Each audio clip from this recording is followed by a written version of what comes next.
Your next assignment is creating new files character format, and I just want to show you character formatting. It's all found here in this group.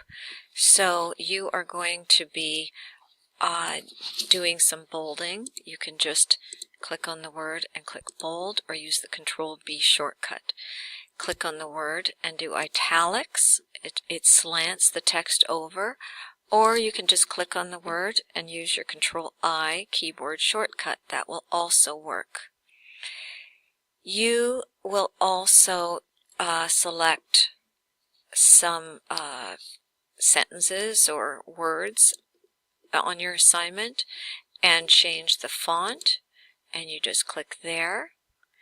And so for Times New Roman, we can start typing it, and it has found it at the bottom here, and you can just click that, and this is now changed to Times New Roman.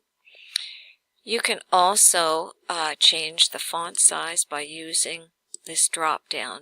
If you don't see the font size there, then you'll need to actually type in the number and then press your enter key, and that will change the font size. Now you can also change the it's called font level sometimes, but here it's called increase font size. You notice that I'm at 11. When I click this once, I go to 12. Click it again, it skipped 13 and went to 14. Click it again, it's gone to 16, 18, 20, 22, and so on. So you can use this to just quickly increase the font size by eye if you're not worried about making it something exact.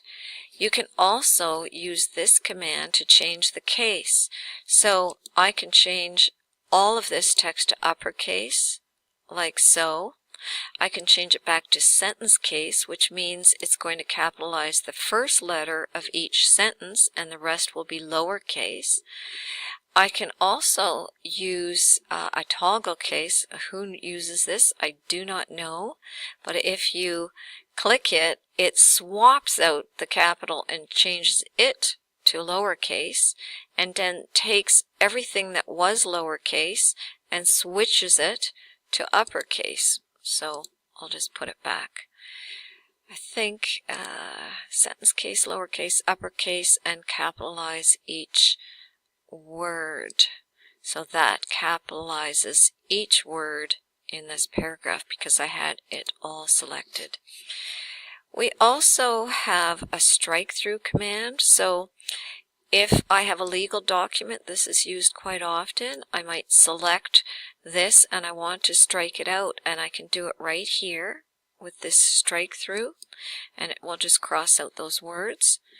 I can also take a word and switch it. It's not on the mini toolbar. I do have to come up here to get my subscript, which pulls it below the baseline and makes it small. And this word, I'm going to make it superscript. So you don't actually have to select the word for a lot of these character commands. So there's your subscript. Just click on here and superscript.